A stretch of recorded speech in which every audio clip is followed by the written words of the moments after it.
The first question has to do with you having a unique assignment in God, but an assignment that does not come with the instruction to pioneer your own ministry.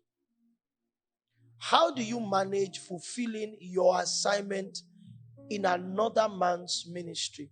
This has caused a lot of problems. I believe that what to do is to seek audience with the oversights in that ministry. This is because, like I said, for example, somebody walks in and comes into a leadership and has a calling onto drama. The question will be, how does he fulfill his calling within the context of our labor? So maybe it goes to Pastor Riomi, who are part of his duties has to do with working on programs. And we come to church on Sunday and he comes up and says, before the choir comes up, we have 25 minutes of drama. What I will do is what he just did now. I'll just smile. I'll watch for that even. I'll watch. But there are terrible things that can happen because I will not talk to him. I talk so that I will not talk.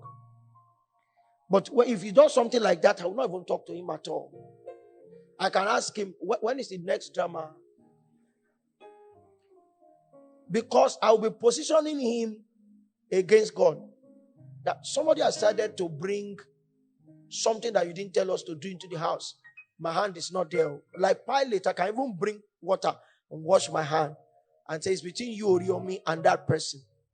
So when you find out that there's a unique assignment, you have to seek audience. There's something I've learned. I've served in quite a lot of churches. I was with Agape. That's the Lagos branch of the Adejumos in Lagos. I've pastored Christ Embassy before. I've pastored, I was with Grace Assembly, but it's an offshoot of the House of the Rock in Lagos. I've been in Winners before. I've led in the Baptist setting before. And I've been everywhere. God knew that I was going to be leading an interdenominational team. So maybe that's why he told me to pick around so that I can appreciate what is there. So every church has ministerial expressions. And it will be wrong for you to say because God told you to do this thing, you want to do it within that church. It might be against their rules. It might be setting them up against God. So the best thing to do is to seek audience with your oversight as to what to do. And if he says, no, you can't do this here, you go back to God to be reinstructed.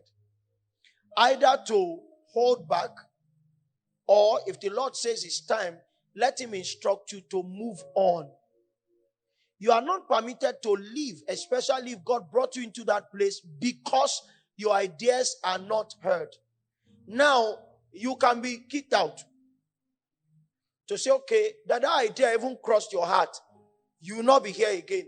If you are kicked out, good for you. You trust the Lord for the next instruction. Are you with me? But it is wrong to function within a house if you are not the set man doing something that is not in line with the laid down visions of the house or something that the set man did not vet. It's not me trying to superimpose the authority of the set man, but the set man is supposed to be primarily accountable to God for everything that happens.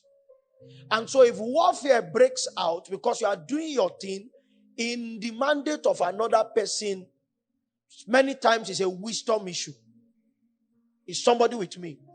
A lot of young ministers have that kind of problem. So seek audience and get that done.